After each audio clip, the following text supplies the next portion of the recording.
Did you guys hear about the dwarf that got pickpocketed yesterday?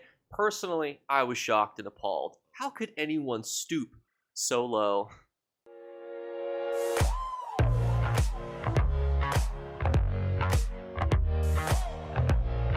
What's going on, YouTube? So recently I've been going down the rabbit hole of tier lists, and I saw one that I thought was phenomenal, a Mythics tier list. So previously I had done a video where I ranked all the Mythics from basically worst to best. The problem with those types of lists though is you have to factor in all different types of content: PvE, PvE, overland farming, solo content, trial content, group content, 4-man, endless archive, which would be 2-man content, PvP. You've got dueling, you've got ball groups, you've got battlegrounds, you've got open world Cyrodiil, you've got 1vx. There's so many different ways that you can end up utilizing your mythics that it really becomes what's actually good versus what's very niche inside. And it might be the best thing at that niche, but it's still being niche. And that's why I think an actual tier list is going to be better to rate these bad boys. And so that's why I'm excited to get started on this. So here are all the mythics inside of the game, and we are going to go S through D tier. S tier is going to be, it's pretty much a namestay. This is something that you're going to need, like absolutely 100%. It is required for a specific type of content to be the best at, or it's going to make your life so much more convenient that you definitely just want to go out and get it. A tier is, this is a premium mythic. It's great at what it does. It's second to none when it comes to different 5-piece sets, and it really makes your life easier, and it's definitely one that you want to go out and get. B tier is where you start getting to things, it's above average. It's not a slap in the face. It's better than average. It's better than wearing nothing. C tier is its average. So most mythics comes with a drawback.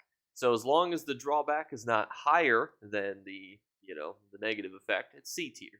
So if they cancel each other out for whatever reason, it'll be a C tier. And D tier is this item just makes you worse. I don't know if we're going to have any necessarily that are going to fall definitely into this category, but that's how I look at S through D tier. And starting us off, unfortunately, they kind of put us in a bit of a weird order here, but we have Malakaz's Band of Brutality, which increases your damage done by 16%, but decreases your critical damage done by 50%. This is one of those items that I would say is slightly better than average if you're looking for something that's going to give you that specific effect. It's overall okay. This is definitely one of those mythics that only really saw utilization on werewolf builds and very specific builds, because generally for both PvE and PvP content, you really want a critical hit. So there's not a whole lot of content where you're not going to want to do that, but overall, it's still better than average. Next up, we have a Ring of the Wild Hunt, which is going to increase your movement speed by 15% while in combat and increase your movement speed by 45% while out of combat. It's an easy S tier.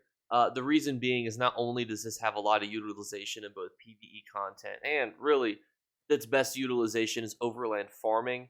If you really just want to quest, if you want to farm resources, if you want to farm events, you want to farm anything in the overworld, this is just the best item to do it with. It's overall fantastic. I would highly suggest that anyone that is playing any sort of content in ESO get this item, because it's just going to make it faster. Going out to do quests faster, farming to level up your mages guild faster. Even if you're utilizing this in a PvP instance, having extra speed is always good, and the drawbacks are pretty much just that you're using up one of your ring slots, which is not a drawback in my opinion, that offsets any of what the power of this item is. Next up, we have the Torque of Tonal Constancy. While your stamina is less than 50%, increase your magicka recovery by 450. While your magicka is less than 50%, increase your stamina recovery by 450.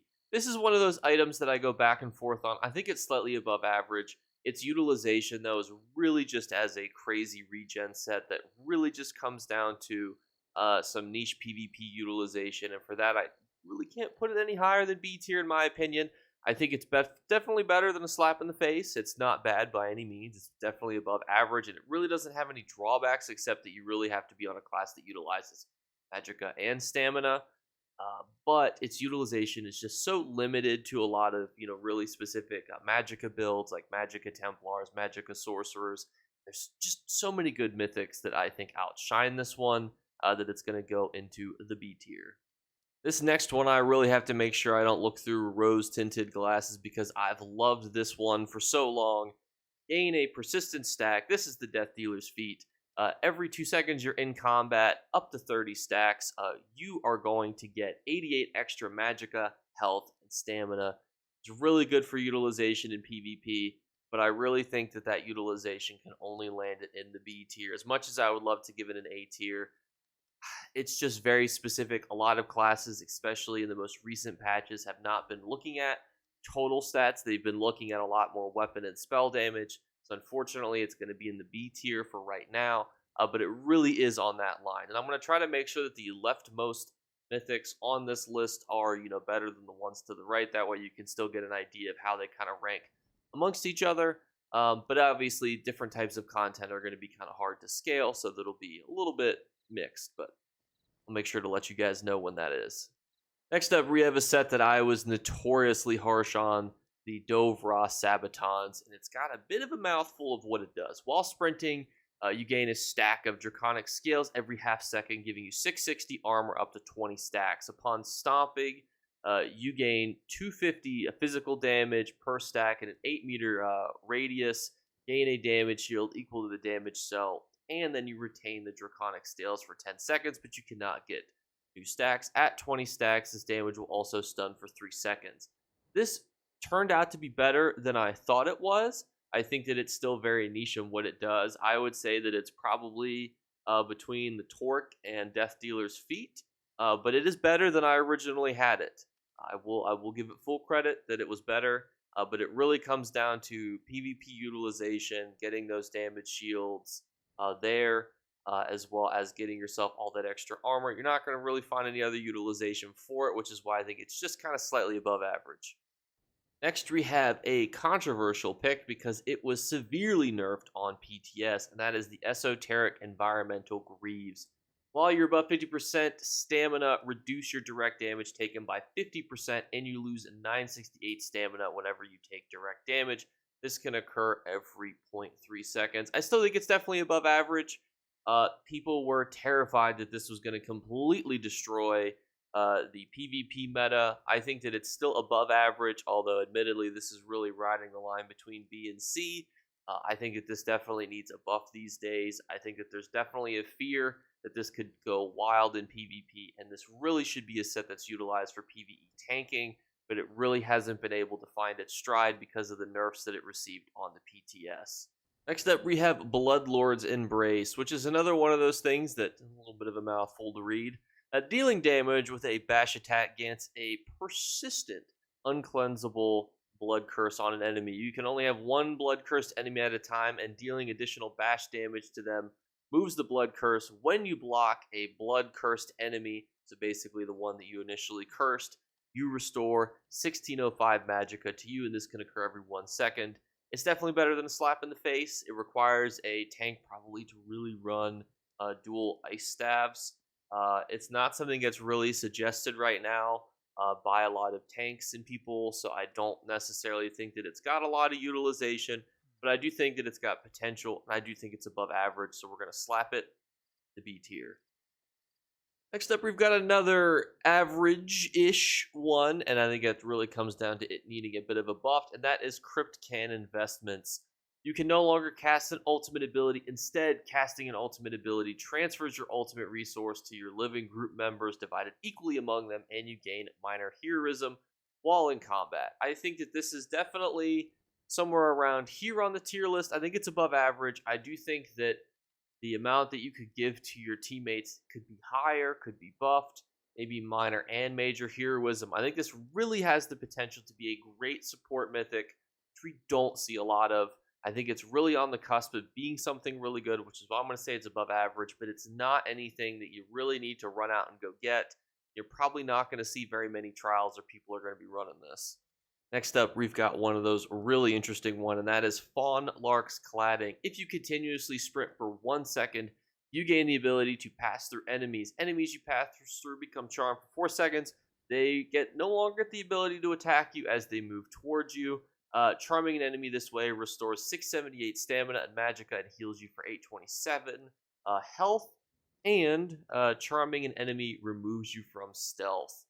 This might sound good, but I think that this is just average. I would say this is on par with an average set. If you were to go to the Overland and bring a 5-piece set into Cyrodiil, this is about the same effect that you would get is something like this. Controversial, maybe. Some people might think this would be low B tier, but gotta diversify the tier list a little bit. And when this has essentially seen zero utilization, I've never come across anyone using this.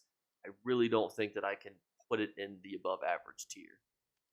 Next, we've got one of those controversial ones, and that is because we got Mora's Whisper, which gain up to 1528 critical chance and 10% increased inspiration, alliance rank skill, and 15% monster kill experience based on how many books of Shaladar, so those are the Mages Guild books, that you have collected. Whole lot to unpack here. I think that this is an easy A tier. I think that you're really not going to utilize this for anything except farming. But here's the problem, is that it's going to be character dependent. So while, yes, the increase to monster XP and inspiration is helpful, if you've already gotten so many of Shaladar's books on that character, you probably don't need a whole lot of extra inspiration, when you're getting your crafting XP. But overall, I think that it's got a lot of utilization. I think that when you look at events and double XP events, there's nothing wrong with slapping this on. I think it is an A tier item. I think this is something that you should definitely utilize in those events, especially because, if this was still the 810 CP cap, this would definitely be in B tier. But with the increase to monster kill, even alliance rank and alliance skill, I think that even that can see a lot of utilization for players that don't like to normally do that type of content, but don't mind wearing something like this. I think that's where it can see some A tier utilization. Some of you may disagree and want to put it in the B tier, but I think that it has crossed that boundary when anything that increases your XP gain, in my opinion. And then everything else on top of that is really just extra. Next, we have the Harpooner's Wading Kilt, one of the most annoying things to farm upon its release. Dealing direct damage grants you a stack of Hunter's Focus for 20 seconds, up to 10 stacks maximum. You can gain 1 stack per second. Each stack is going to give you an extra 110 critical chance and 1% critical damage, but when you take damage, it removes 5 stacks, and that is kind of how it balances out. However, it is still an S tier item. Why is it an S tier item? Well, for those of you who don't know, trials, you generally don't take damage a whole lot if you're a damage dealer, and if you do, you're probably going to take it minorly, and getting that extra critical damage, critical chance is just going to be so overpowered for that types of content. You could argue that this is an A tier item, especially because when you start looking at 4-man content, arena content, and other types of content, it doesn't see a whole lot of utilization. I have heard people use this on Nightblade builds for Cyrodiil and PvP. I definitely think, though, that it really comes down to its trial utilization. I definitely think that it's up there as one of the things that you should have when it comes to PvE content. Next, I'm going to draw some controversy again because I have my favorite mythical, and it's going into the S tier. Gaze of Sithis, 327 maximum health, 1025 health recovery, 4k armor, and reduces your block mitigation to 0, so you can't block, get any benefit from it unless you do some weird things like have Sigic Order skill lines and stuff attached. But let's focus on the mythical. For PvP, this is probably my favorite introductory mythical to recommend to players because it gives you what you need.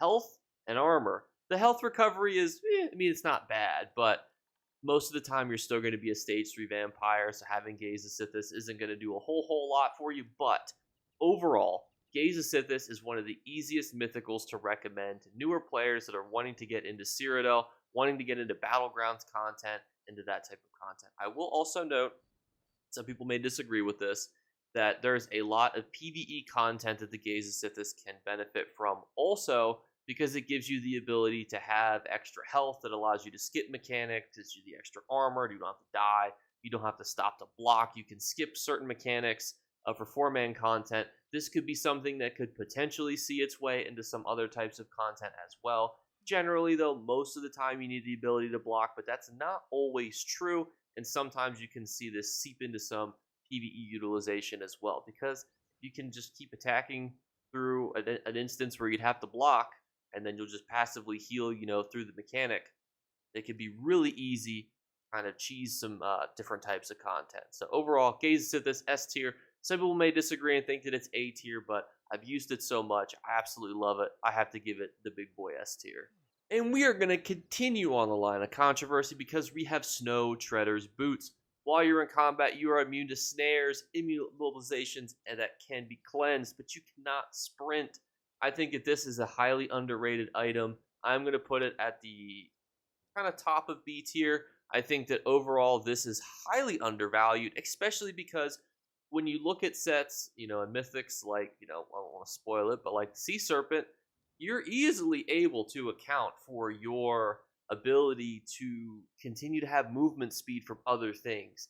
You don't have to get it from your sprint. You can get it from so many different places, so many different speed ups in the game, that not being able to be, hit by snares and immobilizations that can be cleansed, it's definitely slept on, in my opinion, and I think that it easily lands it at the top of B tier.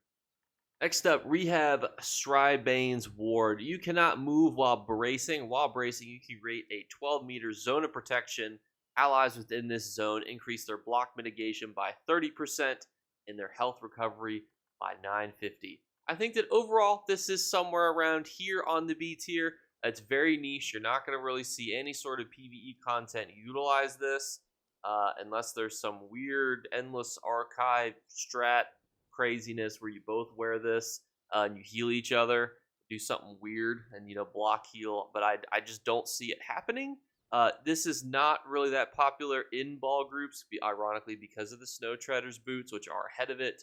I just don't see how it gets any better, but overall it's still above average and it's still a decent mythic comparatively. Next up, we have a mythical that I wish I could rate higher, and that is Thracian Stranglers. Killing an enemy grants you Slode's Call for 1 hour, up to a maximum of 50 stacks.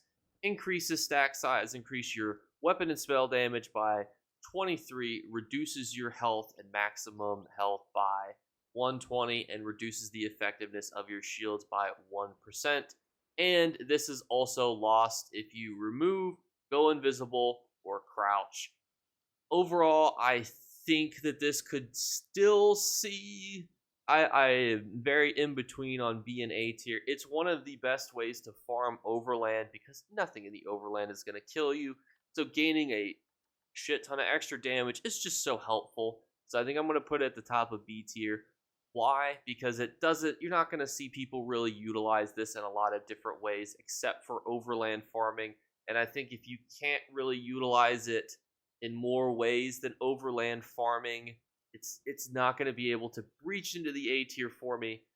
There used to be people that use this in PvP, however, that has almost completely gone away. People have tried to use this for PvE content. I definitely think that there is some niche PvE content that this can be used for. Definitely some type of 4-man content. People have used this to farm XP areas, to a great effect, world bosses, but I think that's where its utilization is going to stay. I think, unfortunately, that's where it's going to be. Plus, when you die, it's going to reset, and that's also a problem, too, if you're trying to utilize this in any sort of PvE content. Next up, we have a mythical that I slept on, and that is the Left-Hander's Aegis Belt. Roll dodge and no longer evades, and instead grants a damage shield that absorbs up to 20,990 damage over 1 second.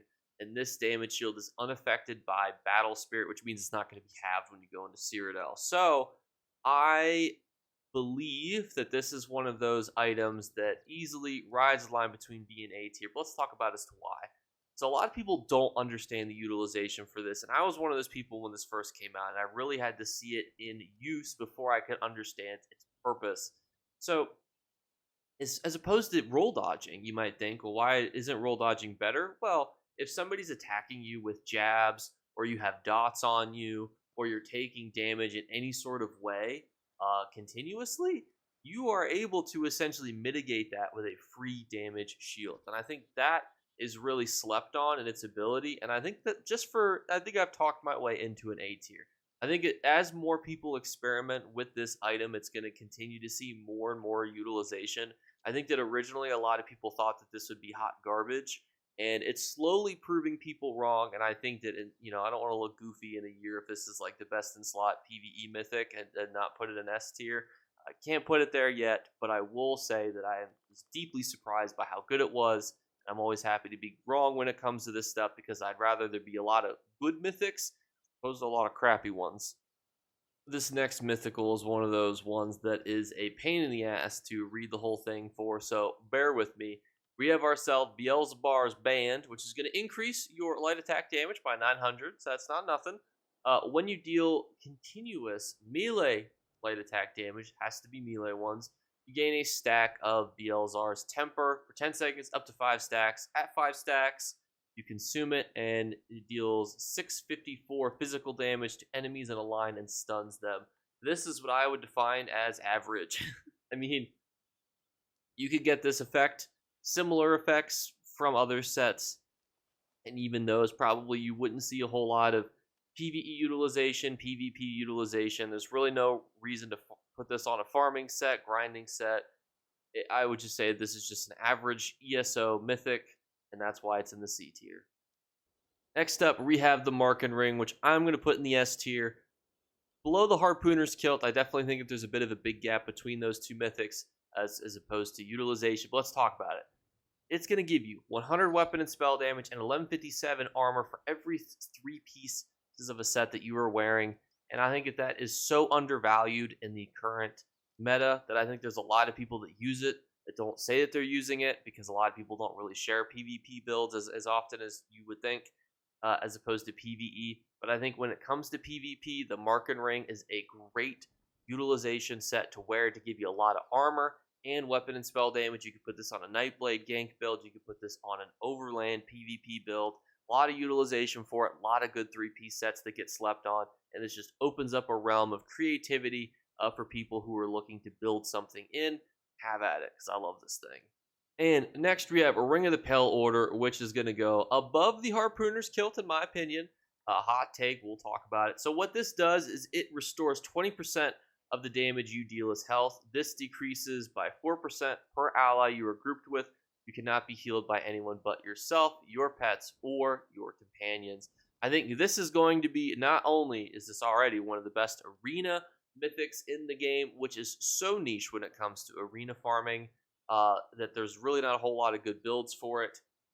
Its mainstay, though, is that with Endless Archive coming out, I can see Ring of the Pale Order being recommended by almost everybody, and that is going to be one of the most highly farmed things, in my opinion, in ESO. But also, this is great for overland content.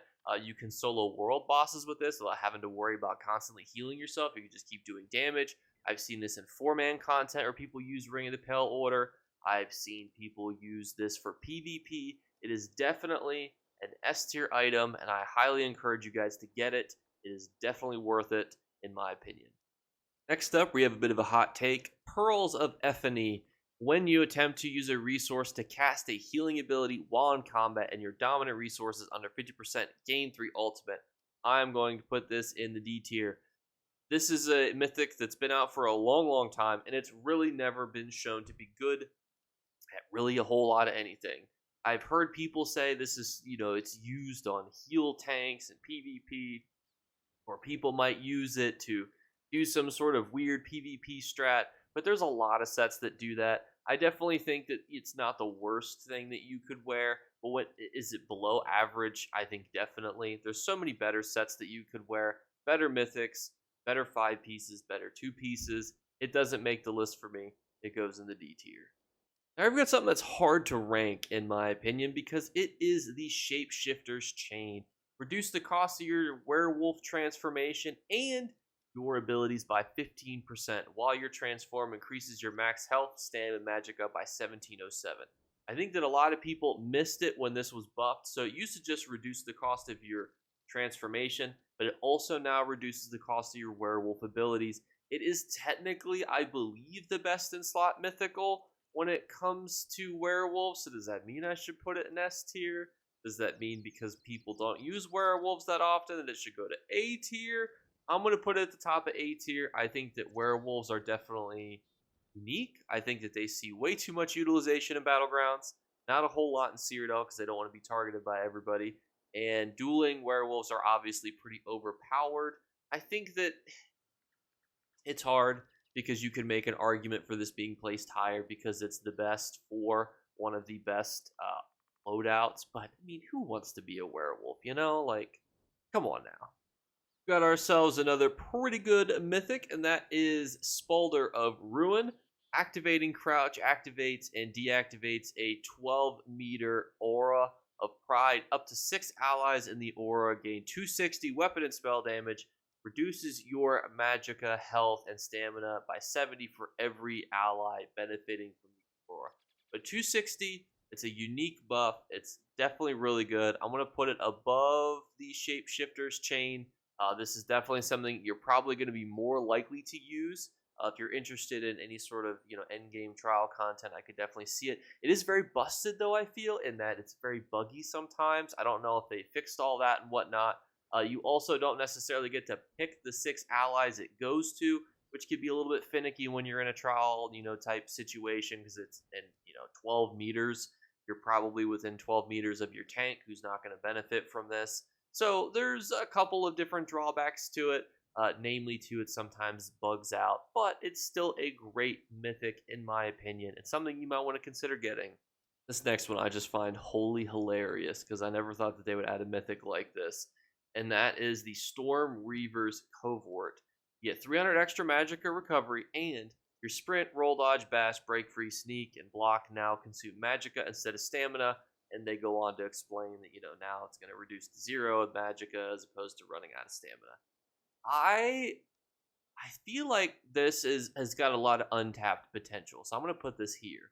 I think that there's a lot of people that are still experimenting with this, especially for PvP things, that really could see it escalate into a higher standing, especially because there's a lot of classes that could benefit from not having to waste their stamina on anything except stamina attacks. Or conversely, if you're a magicka character, you have so much magicka to begin with, now you can focus on just restacking and restoring your magicka.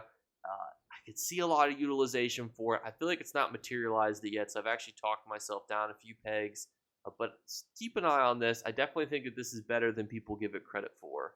Next up, we have Oakensoul, which is one of the more controversial mythics. I'm going to put it below the Harpooner's Kilt because I think that the Harpooner's Kilt is better for endgame type content. Oakensoul is definitely really in that kind of new player S tier type content.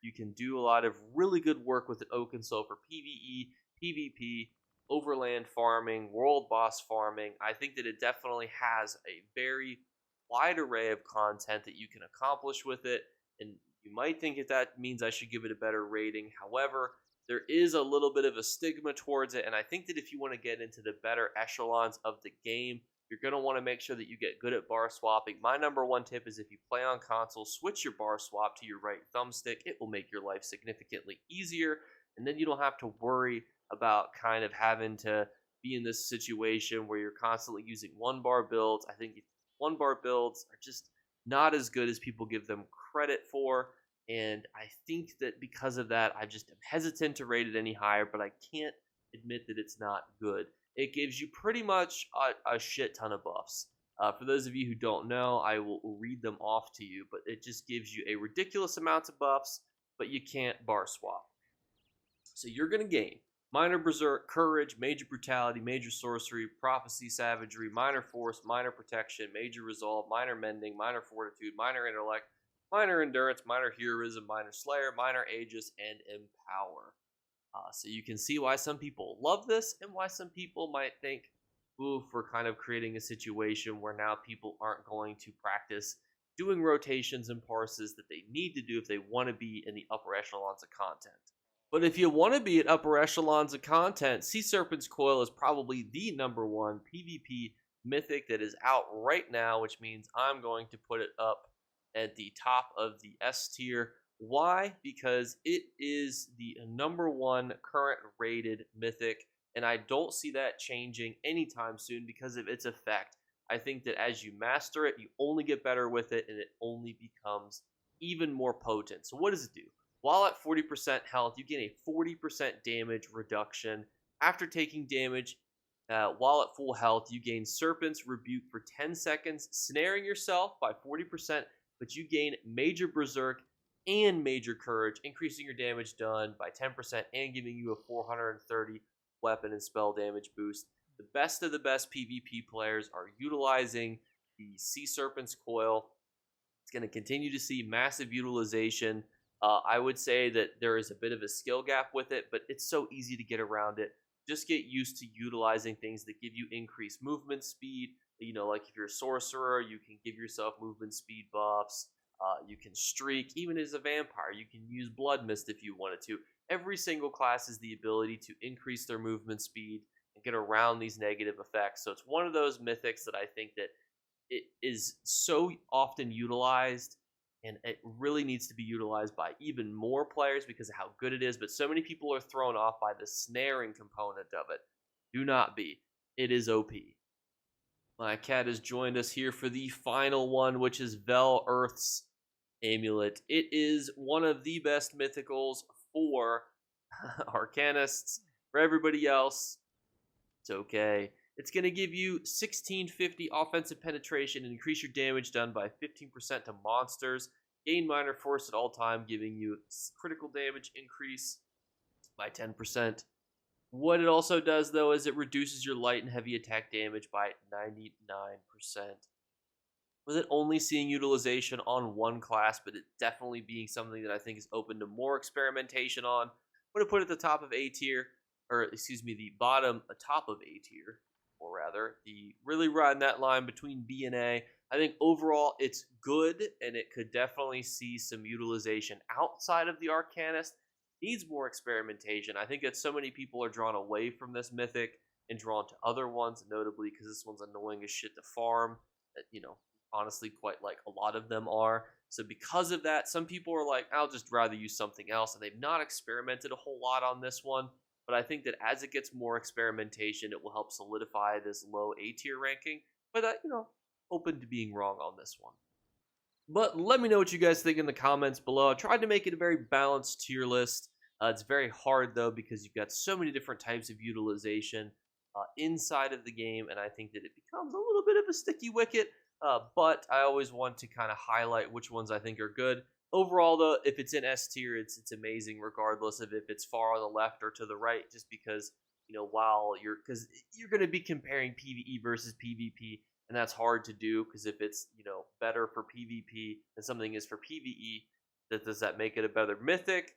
But is there more mythics for PvP? Yes. So should that be weighed against? There's a lot of things to consider there. That's why I wanted to kind of give a brief synopsis of all of these bad mamma jammas. But let me know if you agree or disagree in the comments below. Well, we are still doing our 3 giveaway drawings. All you have to do is like the videos, be subscribed. 40% of you lovely juvelies are subscribed. I just want to thank you guys for that. It's actually a really good number. I think YouTube's average is like 20%, so thank you.